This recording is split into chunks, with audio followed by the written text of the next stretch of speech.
feeling very silly today because we're getting our Easter on.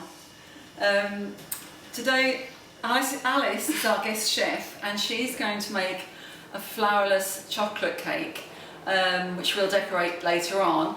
But this is very simple. It's melted chocolate, vanilla, egg whites and egg yolks and sugar. So it's 175 grams of caster sugar, 175 grams of dark Ghana chocolate and 6 eggs and a teaspoon of vanilla. Simple as that. So I'm going to hand over to my glamorous assistant Alice, who is going to show you how to get everything ready to make this cake. So we've already got 5 of the egg yolks in the mixer and 5 of the egg whites. And we're just going to show you how to do the last egg to separate it, because there's lots of fancy ways you can do it. But the easiest way to separate an egg is to crack it onto a saucer, like that.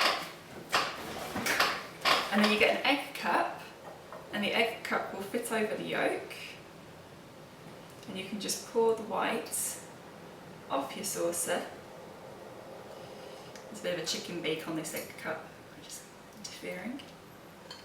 And then your yolk's there. And the yolk can go in. It would have been really funny if I put it in one bowl. And the white can go in the bowl with the whites. So what we're going to do is we're going to combine the egg yolks and the sugar. And to make sure there's no nasty lumps, we're just going to sift our sugar first. Looks like the bowl was a bit wet, so it's definitely needed. So we'll just sift the sugar.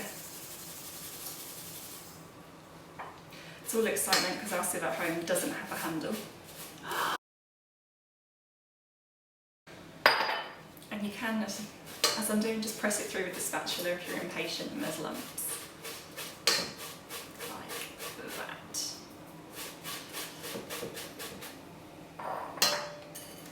Yep.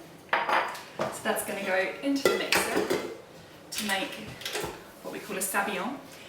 So it's when the egg yolks and the sugar go really fluffy and big. So we'll turn this on.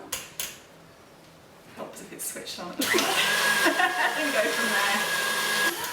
Okay, so the egg yolks and the sugar have come together now. And you can see it's a very white, let's take that off and make a mess, white creamy mixture. So that's what we want. We're going to put that to one side. And then I'm going to wash the whisk to beat the egg yolks and the important thing with beating egg whites is everything has to be very clean and very dry or it's not going to work. So we're going to wash this up and then beat those. So with my lovely clean whisk, which I may have used the decorative tea towel to dry, I'm going to beat the egg whites on a high speed until I get stiff peaks. The stiff peaks is when you lift the mixer up and the peak on the egg white stays there, or when you turn the bowl upside down and they don't fall out. But you've got to be quite confident before you do that. So we'll do that and then we'll come back. So we're pretty much there on the stiff peak, so you can test it by lifting the mixer up like that. And that didn't quite work. But the upside down trick works. On the head. Not on the head. So then we're done. So what we're going to do is fold the chocolate into the egg yolks and sugar, and then once that's folded through, we're going to add the egg whites. We melted our chocolate before we began so that it had time to cool down so we don't cook the eggs when we mix the two together. And the easiest way to melt chocolate is just to put it in the microwave a minute at a time on defrost and stir it each time, and it takes about 5 minutes to do. So the chocolate's going to go into the egg yolks and sugar.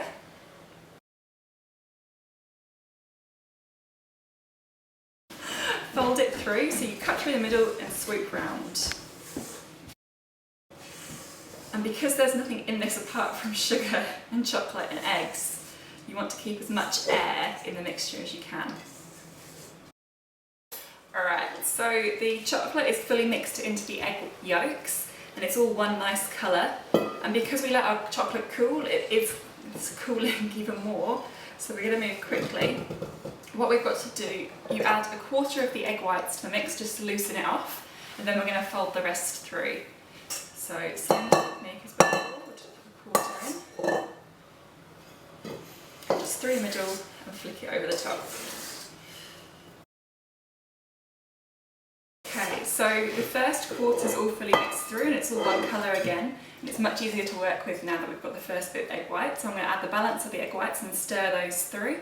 And then we're pretty much there. So then.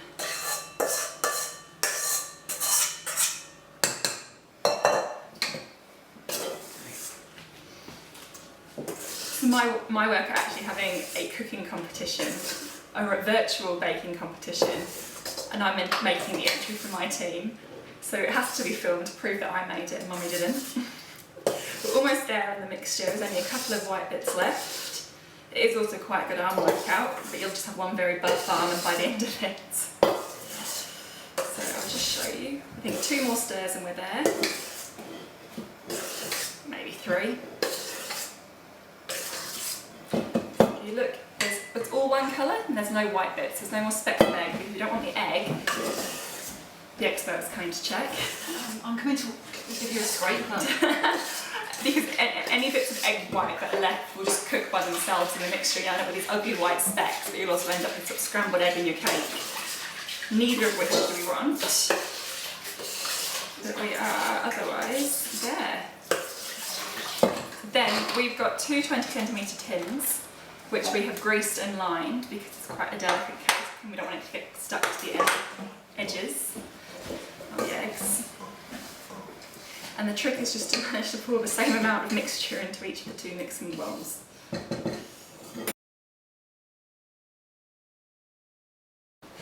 Scrape it down to make sure we've got all of the mixture out because I don't want to waste any. We won't go too close on the spoon because there's still some of that chocolatey mixture stuck to it. Just a little bit more in here. And then I'm just going to wiggle the tins to go to the edge because it hasn't quite gone to the edge. My 2 tins. And then these are going to go into the oven for about 20 minutes and we'll have a look and see what we're thinking from there. Our oven's being a bit special at the moment.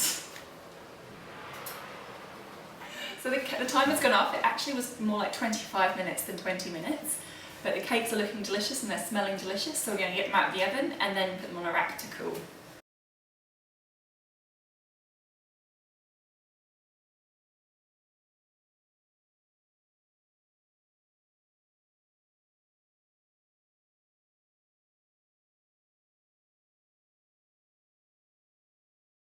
So we'll give them a couple of minutes in the tins and then once they've cooled off enough that we can touch the tin, we'll tip them out and leave the cake to cool before we decorate it. So while the cake's cooling, I'm going to make the cream filling to go inside it. So we're going to do a combination of whipped cream and mascarpone, and then we're going to put some vanilla and some frozen berries in it. So I'm going to whip the cream in the mixer. You could do it by hand, but I don't feel like the workout. Just till it's very, very close to being done. So I've got about 200 ml of cream there.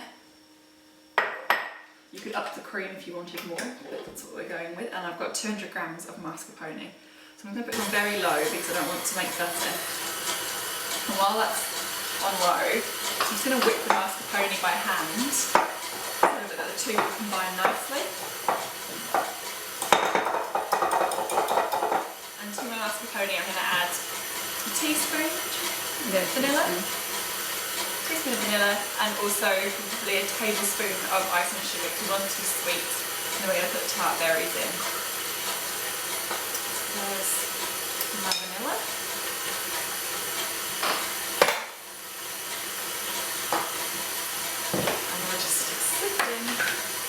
About a tablespoon of icing sugar. Like that. Push the lumps through, I'm not very patient. I might actually just turn it up ever so slightly because it's going to take forever otherwise. The cream's at a nice and soft. Take that out. And then I'm going to fold the mascarpone cheese into the cream. And then put it into a piping bag to put it onto the cake. I'm using frozen raspberries, which are sort of half defrosted, but we're not going to eat this till tomorrow, so they'll have defrosted by then. But you could use berry compote or jam, or you could go complete decadence and make a ganache. So it's up to you, whatever you think's yummiest. And then I'm going to put it in the piping bag, and my glamorous assistant's going to come round from behind the camera. Oh, that's me! Glamorous assistant. Oh, that glasses. Yep.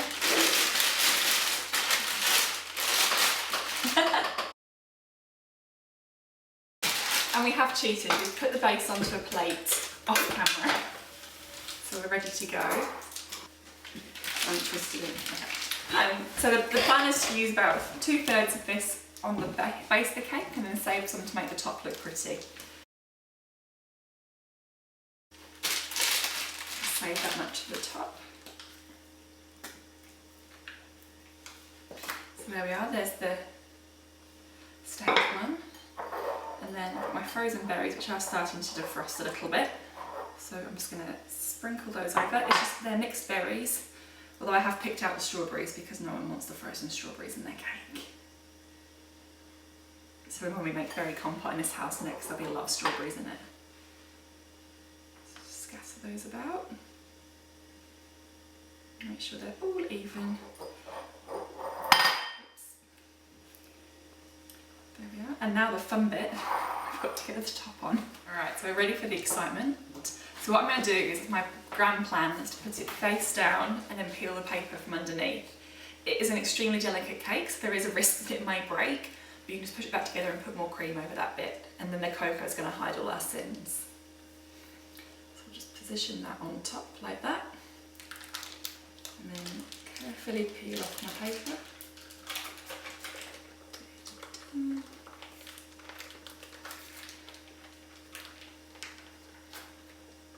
That went better than expected. And now for the rosettes of cream. So just, making a rude noise.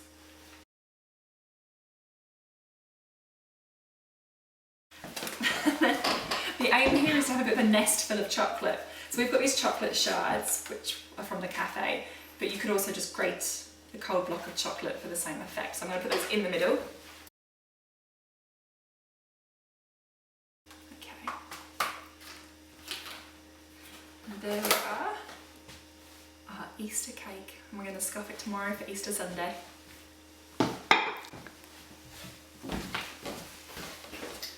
Well done, Alice. And I just wanted to say, the cake itself is gluten-free and dairy-free. So obviously it's not dairy-free anymore with all the cream and the things that we've added to it. But you can make a chocolate ganache with coconut cream. Just decorate it with large quantities of fruit. And then the other alternative is to make a butter icing with some olivani and sugar. So it's a very light cake when you cut into it. So we'll check that out and come back to you if it isn't. Thank you, Alice, our guest in the kitchen this evening.